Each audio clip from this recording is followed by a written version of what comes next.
Tama, central Japan, 47 miles west of Tokyo, November 1944, just before noon. A sergeant pilot of the Imperial Japanese Army Air Force is climbing. He is 22 years old. He has fewer than 120 hours of flight time. His aircraft is a Nakajima Ki-44 Shoki, a stubby, blunt-nosed interceptor designed for a war that no longer exists. His orders are to intercept a formation of American bombers passing over the Kanto Plain at 31,000 feet. He has been climbing for 19 minutes. His engine is losing power. The air at 28,000 feet is too thin for his carburetor to deliver a proper fuel mixture. His controls feel soft. His airspeed is falling. He can see the bombers above him. Silver, enormous, leaving contrails so white they look painted against the sky. They are still 3,000 feet above him and pulling away. He will not reach them. He will try again the following morning. That morning he will not come back. $3 billion. That is the number that defines this story. The B-29 Superfortress cost the United States $3 billion 1940s to develop and produce. More than the Manhattan Project. More than the atomic bomb itself. The most expensive single weapons program of the entire war, and most people have never heard that figure. The story you have been told about the B-29 is that it dropped the atomic bombs on Hiroshima and Nagasaki. That is true. It is also the least important thing the B-29 did. By the time those two bombs fell in August 1945, B-29s had already burned 67 Japanese cities to the ground. The firebombing of Tokyo alone killed more people in a single night than either atomic bomb. The war was already over. The B-29 had already ended it. The bombs were punctuation. This is not a story about the atomic bomb. This is a story about why the most advanced bomber ever built made an entire empire's air defense system irrelevant, and why Japan, despite years of warning, could not build a single aircraft capable of stopping it. To understand why Japan's fighter pilots failed against the B-29, you first have to understand what they believed, and what they believed was not unreasonable. In December 1941, the Imperial Japanese Navy and Army Air Forces were among the most experienced combat air arms on Earth. Japanese pilots had been fighting continuously in China since 1937. The Mitsubishi A6M0 was the finest carrier-based fighter in the Pacific. Japanese doctrine held that pilot skill, aggression, and warrior spirit could overcome material disadvantage. For 2 years after Pearl Harbor, that doctrine appeared to be correct. Japanese fighters shot down American aircraft at ratios that should have been impossible for a nation with Japan's industrial base. Japan's homeland air defense was built on a simple, logical assumption. Enemy bombers, if they ever reached the home islands, would fly at altitudes reachable by existing fighters and anti-aircraft guns. The standard interceptors assigned to homeland defense, aircraft like the Nakajima Ki-44 Shoki and the Kawasaki Ki-61 Hien, were designed for engagements between 15,000 and 25,000 feet. The anti-aircraft guns defending Tokyo, Osaka, Nagoya, and Kobe were primarily the Type 88 75mm, with an effective ceiling of roughly 20,000 feet. Above that, their accuracy dropped to nearly zero. Their assessment was not insane. It was based on the best available evidence. Every bomber Japan had encountered in combat, the B-17, the B-24, the Consolidated Liberator, operated at altitudes within reach of competent fighters and concentrated flak. No air force on Earth had a bomber that could sustain combat operations above 30,000 feet, while carrying a meaningful bomb load at strategic range. The problem was that America had been building exactly that aircraft since 1940, and it was not an incremental improvement, it was a different category of machine. The B-29 Superfortress was not an evolution of the B-17 Flying Fortress, it was a leap. General Henry Arnold, commanding general of the United States Army Air Forces, had issued requirements in 1940 for a bomber with hemispheric range, a pressurized crew environment, and defensive firepower independent of individual human gunners. He wanted an aircraft that could strike targets anywhere on Earth from bases in the continental United States or its forward territories. Boeing's design team in Seattle, led by engineers including Edward Curtis Wells, answered with an aircraft so advanced that the factories building it had to invent new production methods to assemble it. The development nearly collapsed. The prototype, the XB-29, first flew on September 21, 1942. The second prototype crashed on February 18, 1943, killing Boeing's chief test pilot Edmund T. Allen and his entire crew when an engine fire spread to the wing. The R-3350 engines were burning themselves alive. Arnold did not cancel the program. He doubled down. He ordered the aircraft into mass production before the design was finished, a decision unprecedented in American aviation history. By the spring of 1944, Hundreds of B-29s sat on the tarmac in Wichita, Kansas, technically delivered but riddled with defects. The Battle of Kansas, they called it. Thousands of modification teams worked around the clock in open fields, through a Kansas winter, fixing aircraft by hand, one at a time, until they were flyable. It was chaos organized by willpower. Start with the cabin. The B-29 was the first combat bomber in history with a fully pressurized fuselage. The crew of 11 operated in shirt sleeves at 31,000 feet. A pressurized tunnel above the twin bomb bays connected the forward and aft crew compartments. This was not a comfort feature. Pressurization meant that at altitudes where the crews of B-17s and Lancasters were slowly losing cognitive function, from hypoxia, frostbite, and exhaustion, B-29 crews could think clearly, operate instruments precisely, and fight for hours without physical degradation. Then the guns.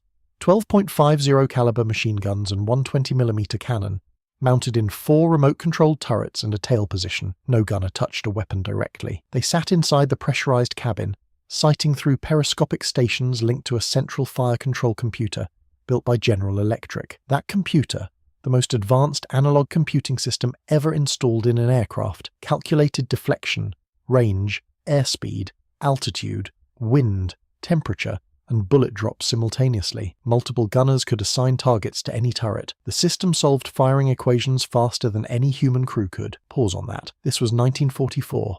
The B-29 had a computerized weapon system. Japanese interceptor pilots were aiming through ring and bead sights with their bare hands. And the altitude? 4 Wright R-3350 duplex Cyclone engines, twin-row 18-cylinder radials producing over 2,200 horsepower each, equipped with turbo superchargers that maintained power at extreme altitude. General Electric turbochargers compressed thin, high-altitude air and fed it to the engines at near sea level density. The result was a service ceiling of 31,850 feet and a maximum speed of 357 miles per hour at altitude. The B-29 did not struggle to reach 31,000 feet. It cruised there. The range was 3,250 miles. From the Mariana Islands, the B-29 could fly 1,400 miles to any target in Japan, bomb it, and return. No refueling, no forward staging, just distance. Eliminated. $3 billion, more than the bomb that ended the war. That number again, because it matters. It was the price of making geography irrelevant. Every view, every like on this video keeps these names and these numbers visible to people who have never heard them. If this story matters to you, the subscribe button ensures you see the next one. There are more of these. Here is the deeper system. Here is why Japan could not answer the B-29. And it has nothing to do with courage or willingness to die. Japan's fighter pilots were brave, some were extraordinary. The 244th Sentai, an army fighter unit stationed at Chofu Airfield near Tokyo, under the command of Major Teruhiko Kobayashi, developed dedicated anti-B-29 tactics. They studied the bombers' blind spots. They climbed to maximum altitude before the formations arrived, attacked head-on where the defensive fire coverage was weakest, and pressed to point-blank range. Some pilots of the Shinton Special Attack Units, formed specifically to destroy B-29s, flew their aircraft directly into the bombers, ramming attacks. Deliberate, knowing, final. These were not the acts of incompetent men. They were the acts of desperate men fighting a system's failure with individual sacrifice. The system's failure was industrial. Japan did not have turbocharger technology. American turbochargers used exhaust gases to drive a turbine that compressed intake air, maintaining engine power at altitude. Japanese engineers understood the theory.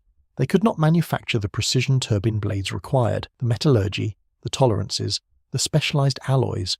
None of it was within Japan's industrial reach by 1944. Without turbochargers, Japanese fighter engines lost power progressively as altitude increased. The Ki-44 Shoki had a rated ceiling of 36,000 feet on paper. In operational practice, above 28,000 feet, it could barely maneuver. It arrived at intercept altitude with almost no energy, no speed advantage, and perhaps 30 seconds of useful combat time before it stalled or had to dive away. The Nakajima Ki-44 Hayate, arguably the finest Japanese fighter of the war, was superb at medium altitude. At 30,000 feet it was sluggish and unresponsive. The Mitsubishi J2M Raiden, designed specifically as a high-altitude interceptor for the Navy, suffered chronic engine reliability problems, and was produced in desperately small numbers, fewer than 500 total. The Kawasaki Ki-45 Toryu, a twin-engine heavy fighter pressed into the interceptor role, was simply too slow. This is not a moral judgment. It is an observation about how systems fail, and the failures compounded each other. Japan's aircraft industry in 1944 produced fewer than 28,000 aircraft. America produced nearly 100,000. But production numbers alone do not capture the depth of the collapse. Japan was running out of aviation fuel. American submarine warfare had strangled the supply lines from the Dutch East Indies. By early 1945, Homeland Defense fighter units were rationing fuel so severely that training flights were being cancelled. Pilots could not practice the high-altitude intercept tactics they needed because there was not enough fuel to climb to 30,000 feet and come back down. Japan was also losing experienced pilots faster than it could train replacements. The veterans of the early war, the men who had fought over China, over Midway, over Guadalcanal, were dead or scattered across the Pacific. By late 1944, Homeland Defense units were receiving pilots with fewer than 100 hours of total flight time. They were being asked to climb to 31,000 feet in aircraft that could barely reach that altitude, against a bomber defended by a computer that could track, calculate, and fire faster than any human being alive. The collision came in stages, and each stage was worse than the last. The first B-29 combat mission launched on June 5, 1944, from bases in India against railroad targets in Bangkok. The first strike against the Japanese home islands flew from Chengdu, China on June 15, 1944, when 68 B-29s of the 20th Bomber Command attacked the Imperial Iron and Steel Works at Yawata on Kyushu. The results were negligible. Only 47 aircraft actually bombed the target, but the psychological impact on Japan was significant. A bomber had reached the home islands from the Asian mainland, bombed an industrial target and flown away. The air defense doctrine that assumed this could not happen had just been disproven. The real campaign began in November 1944, when bombardment wings, the 73rd, the 313th, and the 314th, began operating from newly captured airfields in the Mariana Islands, Saipan, Tinian, Guam, 1,400 miles from Tokyo. Now there was no logistics bottleneck, no fuel shortage, no limited runway capacity. The Marianas could support hundreds of B-29s launching in a single wave. The early high-altitude daylight raids were disappointing. The jet stream over Japan, winds exceeding 200 miles per hour at 30,000 feet, scattered bombs across miles of countryside. Cloud cover obscured targets. Accuracy was dismal. B-29 losses to mechanical failure, particularly the chronic overheating of the R-3350 engines, were alarming. Then Major General Curtis LeMay took command of the 21st Bomber Command in January 1945. LeMay looked at the high-altitude bombing results and concluded that precision daylight tactics were failing over Japan. The jet stream made accuracy impossible. The cloud cover made target identification a guess. He needed a different approach, and the one he chose was the most consequential tactical decision of the Pacific Air War. He stripped the B-29s of most of their defensive gun ammunition to reduce weight. He ordered the lower turrets removed entirely on some aircraft. He loaded the bomb bays with M69 incendiary clusters, small napalm bomblets designed to ignite Japan's wood, paper, and bamboo urban construction. And he sent them in at night, at 5,000 to 9,000 feet, below the jet stream, below the clouds, and directly into the reach of every Japanese fighter and every anti-aircraft gun on the home islands. LeMay told almost no one above him what he was planning. He later said that if the raids had failed, he expected to be court-martialed. The gamble was that Japan's night fighter capability was too weak and too poorly organized to exploit the vulnerability. He was right. On the night of March 9th, 1945, 334 B-29s lifted off from the Marianas, Operation Meeting House. They arrived over Tokyo after midnight. The incendiaries fell in a calculated pattern, the Pathfinder aircraft marking the target zone with fires, the following waves filling in the gaps. The fires merged. A firestorm consumed 16 square miles of eastern Tokyo. Temperatures at ground level exceeded 1,800 degrees Fahrenheit. The official Japanese casualty estimate for that single night was approximately 100,000 dead. Pause on that number. 100,000 people, one night, one weapon system. It was the deadliest air raid in human history, more destructive in immediate casualties than Hiroshima, more destructive than Nagasaki. 14 B-29s were lost, 14 out of 334, a loss rate of 4.2%. Japan's entire air defense network, fighters, searchlights, anti-aircraft guns, barrage balloons, all of it combined, could not stop the raid, could not break it up, could not significantly reduce it. Over the following 5 months, B-29s burned 67 Japanese cities: Kobe, Osaka, Nagoya, Yokohama, Kawasaki, one after another, night after night. By August 1945, Japan's urban industrial base had ceased to function. The atomic bombs carried by B-29s to Hiroshima on August 6th and Nagasaki on August 9th were the final acts of a campaign that had already destroyed the nation's capacity to wage war. Let me be honest, because the historian's voice demands it, the B-29 was not invincible.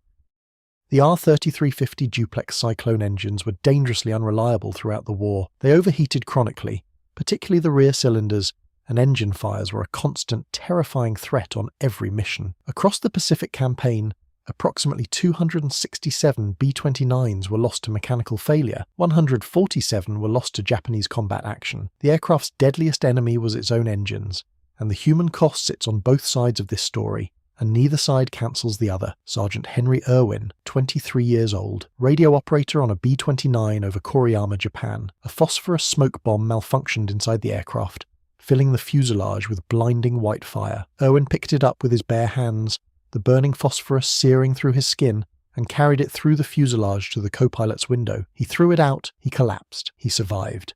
He was awarded the Medal of Honor. He lived until 2002, Captain Raymond Hap Halloran, B-29 pilot shot down over Tokyo. He survived the crash, was captured, paraded through the streets, beaten, interrogated, starved, and held until liberation. He came home. He spent the rest of his life talking about the men who did not. Major Teruhiko Kobayashi, commander of the 244th Sentai, the man who built the best anti-B-29 intercept unit Japan ever fielded. He trained his pilots to attack head-on from 12 o'clock high, where the bomber's fire control system had the weakest coverage. His unit claimed more B-29 kills than any other. He survived the war. He spent the rest of it knowing that no matter what he did, no matter how brave his pilots were, the bombers kept coming. There were always more. On the ground, in Tokyo, in Osaka, in Kobe, approximately 330,000 Japanese civilians died in the firebombing campaign. 330,000. Most of them burned. Many of them were women, children, and the elderly. The men who dropped those bombs were in their early 20s. The people beneath them had no air defense that could reach them. Japan had courage. Japan had fighter pilots willing to climb into aircraft they knew could not reach the altitude, fire guns they knew could not hit the target, and in the end, fly their machines directly into the bombers in acts of total sacrifice. America had something else. America had $3 billion. America had pressurized cabins and analog computers and turbochargers, and 18,000 workers in Wichita, Kansas building aircraft on 3 shifts around the clock. America produced 3,970 B-29s before the war ended. Japan had doctrine. America had industry. Japan had the warrior. America had the system. The system won. $3 billion, the most expensive single weapons program of World War II, more than the bomb that ended it. And by the time those bombs fell, the B-29 had already made the question of victory irrelevant. 3,970 aircraft, roughly 3,500 crew members who did not come home, 330,000 civilians dead beneath the fire, 100,000 in a single night. Those numbers do not cancel each other out. They sit beside each other, as they should, because that is what the full story looks like when you refuse to look away from any part of it. The B-29 Superfortress. Japan's pilots tried everything. High-altitude interception, head-on attacks, night fighters, ramming, sacrifice. Nothing worked, not because they were not brave enough, because the machine they were fighting had been built, from the first blueprint to the last rivet, to make bravery irrelevant.